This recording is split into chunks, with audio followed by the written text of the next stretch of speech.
Hello everyone, we're looking at silent letters in this lesson. So some words contain letters that do not make a sound, such as the word night. Night, the silent letter here is K because we do not pronounce the K in night. In rhino, we don't quite pronounce the letter H, so it's a silent H. And there are many other words that you'll find in this particular task whereby you will see that the silent letters do not make a sound. So this particular question one we have here, what is the silent letter in the following word?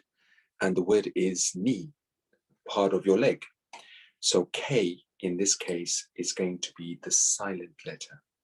Do the same with the rest of the questions and have a look and see which letters are silent letters when you're actually pronouncing these words. And try and pronounce these words to yourself 2 or 3 times and just check which ones are the silent letters. Good luck.